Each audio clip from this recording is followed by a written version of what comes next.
Verdaderamente que rápido pasa el tiempo, sin darnos cuenta ya estamos casi al final de la segunda semana de Pascua y a punto del tercer domingo del tiempo pascual. Y es que el tiempo se va volando y las riquezas de la liturgia, las oraciones, los prefacios, las lecturas de la palabra de Dios verdaderamente nos encienden el corazón, nos van preparando para que en esta vasija de barro que somos nosotros pueda encerrarse para siempre el fuego del Espíritu Santo que recibiremos en Pentecostés.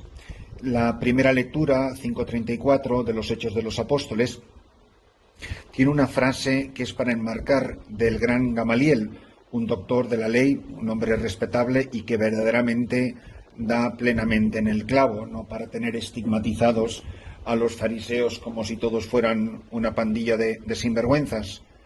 Y reflexionando sobre qué hacer con los apóstoles y que los meten en la cárcel y el ángel los saca, les prohíben que prediquen y siguen predicando y no hay manera de callarlos, dice: en el caso presente os digo que no os metáis con esos hombres, soltadlos.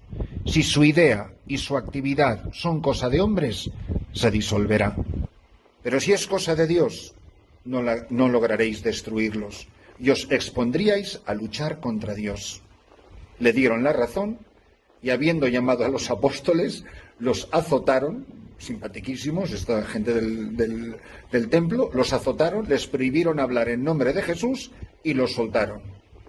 Ellos pues salieron del Sanedrín contentos de haber merecido aquel ultraje por el nombre con mayúsculas, se refiere a Jesucristo.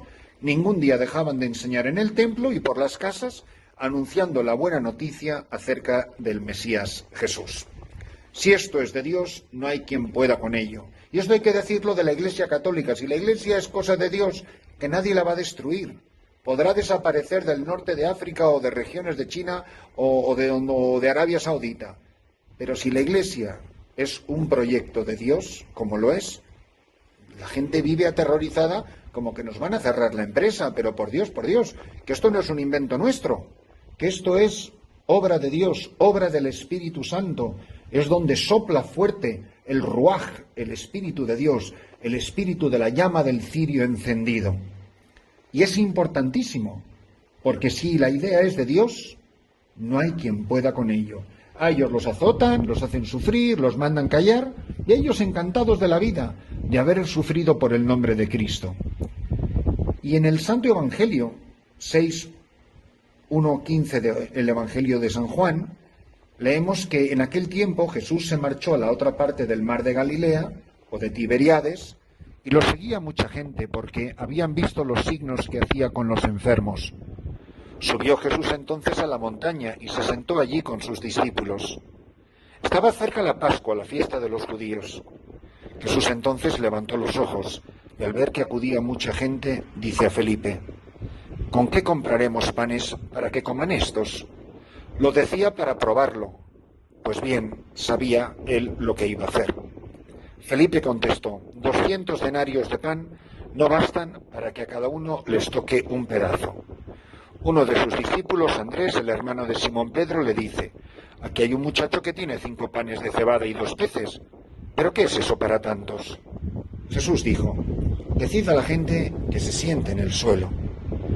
Había mucha hierba en aquel sitio. Se sentaron, solo los hombres, eran unos 5.000.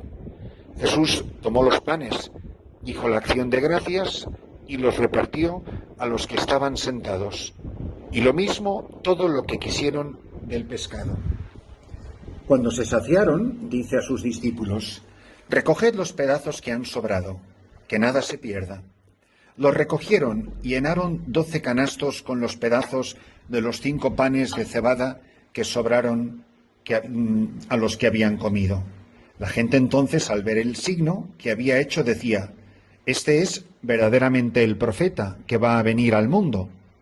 Jesús, sabiendo que iban a llevárselo para proclamarlo rey, se retiró otra vez a la montaña él solo. Mirad, es un discurso importantísimo y es una maravilla que la Iglesia nos los presente en tiempo de Pascua, porque el misterio de la Eucaristía, Cristo, pan de vida, cáliz de salvación, es el fruto maduro de la Pascua.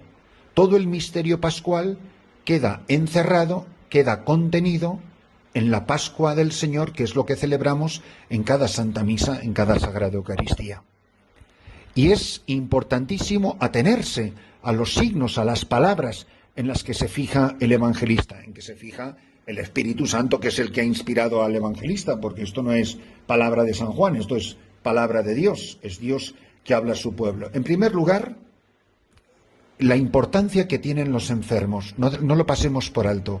Dice, lo seguía mucha gente porque habían visto los signos que hacía con los enfermos. Mirad, un campo privilegiado para que la Iglesia manifieste al resucitado son los enfermos. En un tiempo donde son un desecho, un desguace, donde se aprueba la eutanasia, donde no son más que un estorbo, un cacharro inútil, donde no son más que chatarra humana, los enfermos son el campo privilegiado de la revelación de Dios. Continuamente son el medio en el cual nuestro Señor Jesucristo se manifiesta al mundo y hace sus signos precisamente en el mundo del dolor. Y qué orgullo es para la Iglesia, saber reconocer en Jesucristo resucitado, presente en el misterio pascual, el misterio de la cruz, en cada enfermo.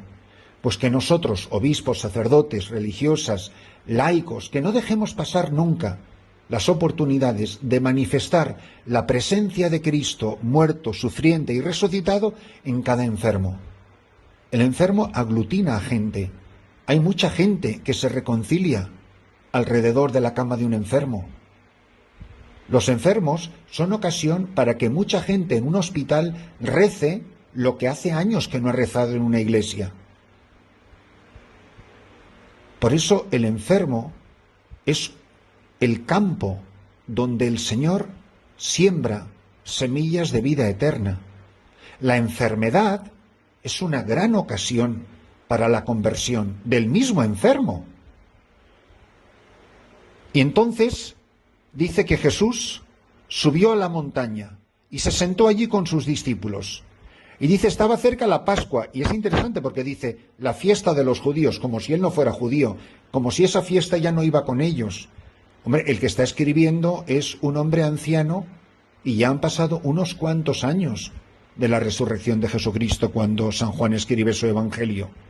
Ya la Pascua de los judíos no es la Pascua. La Pascua de los cristianos es una fiesta muy diferente. Es una realidad completamente diferente. Por eso se refiere a una fiesta que no va con ellos. Y al ver que acudía mucha gente, Jesús, que debía de tener su sentido del humor, le pregunta a Felipe, y dice el Evangelio que Jesús ya sabía la respuesta. Era para ponerlo a prueba. A ver qué dice este. ¿Con qué compraremos panes para que coman estos? Nuestro Señor Jesucristo le tenía que preguntar al pobre Felipe semejante pregunta. Y entonces viene el raciocinio. Nosotros muchas veces ante un problema podemos reaccionar naturalmente o sobrenaturalmente. Felipe reacciona naturalmente y hace un cálculo económico. Dice, 200 denarios no bastarían de pan para que a cada uno le toque un pedazo. Este ya había hecho su estadística, había hecho su inventario, sabía perfectamente cuánto pan y cuánto dinero hacía falta. Ante un problema podemos reaccionar de manera carnal o de manera sobrenatural. Luego viene Felipe y hace un cálculo también terrenal. Dice, aquí hay un muchacho que tiene 5 panes de cebada y 2 peces. ¿Pero qué es eso para tantos? Perdón, dice el apóstol Andrés. Y entonces es cuando Jesús da sus instrucciones. Que se siente la gente, toma de lo poquito que tiene la gente, lo bendice, lo multiplica y come todo el mundo. Pero eran necesarios esos 5 panes y esos 2 peces. Porque Jesucristo no multiplica el aire. Jesucristo multiplica, bendice el pequeño esfuerzo, el pequeño don, la pequeña entrega que hacemos tú y yo cada día con nuestra vida, nuestros pequeños esfuerzos. Los pequeños esfuerzos de un párroco, los pequeños esfuerzos de un padre o una madre de familia, de un profesor, de una persona en una oficina, en una fábrica, de un taxista. Los pequeños esfuerzos que hace cada uno en su profesión, el agricultor, el pescador, quien sea cada uno de nosotros. Los pequeños esfuerzos que hace una religiosa en esos apostolados tan preciosos con los que ellas llenan la iglesia de la caridad de Jesucristo. Pues es maravilloso, queridos hermanos, que nosotros podamos ir descubriendo que lo poquito que nosotros hacemos tiene valor de eternidad. Que el Señor hace maravillas con mis 5 panes y mis 2 peces. Pero hay una cosa importante. Será poco, 5 panes y 2 peces, pero ese muchacho ha dado todo lo que él tenía. Y él se quedó sin comer. Se arriesgó, porque con 5 panes y 2 peces, una persona sacia su hambre. Pues ya serían 4.999 hombres. Si era un muchacho sería varón y estaría entre los 5.000. Digo, para que pase hambre todo el mundo, por lo menos que no pase hambre yo. Pero él se arriesga a pasar hambre, con tal de que puedan comer todos los demás. La pregunta es muy sencilla, y es una pregunta eucarística, porque el ofertorio está hecho de lo que el pueblo de Dios entrega y pone sobre el altar. El sacerdote, yo soy sacerdote, pero yo lo único que puedo levantar en nombre de Jesucristo, sacerdote eterno, al Padre, es lo que el pueblo de Dios ha puesto sobre el altar. No puedo ofrecer lo que tú no has traído al altar. ¿Y yo qué traigo al altar cada día? ¿He dado lo mejor de mí mismo? ¿La manera en que estoy viviendo yo hoy mi vida cristiana es la mejor versión de mí? ¿O hay un Christopher mejor que yo no dejo salir? ¿Hay una versión mejor de ti que tú no dejas salir? O tú puedes decir, yo no sé, Señor, si mis 5 panes y mis 2 peces son mucho o poco. Lo que sí sé es que a mí ya no me queda nada. Me encanta esa frase que dice, Señor, que cuando mi vida se acabe, que de mí solo quede ceniza. La persona que lo dejó todo en la arada, como dice la poesía de Pemán, que me encanta. Ya no tengo nada de cuanto tu amor me diera, todo lo dejé en la arada en tiempo de sementera. Lo he dado todo, no me queda nada, me he vaciado del todo. Eso es lo que hace un santo. El santo es aquel que al final de su vida no le queda nada. Su vida es ofertorio. Don José Rivera decía, el venerable José Rivera, mi muerte será mi última misa, donde yo haré la ofrenda de mi vida. Ya no te entrego mis obras, ni mis palabras, ni mis predicaciones. Te entrego mi vida. Y entregarlo es quedarme sin ello, como decía él. Pues que en la celebración de esta Santa Misa, cada uno se pregunte, yo me pregunte, hoy, en este altar, ¿están mis 5 panes y mis 2 peces? Es decir, el todo, todo, todo de mí.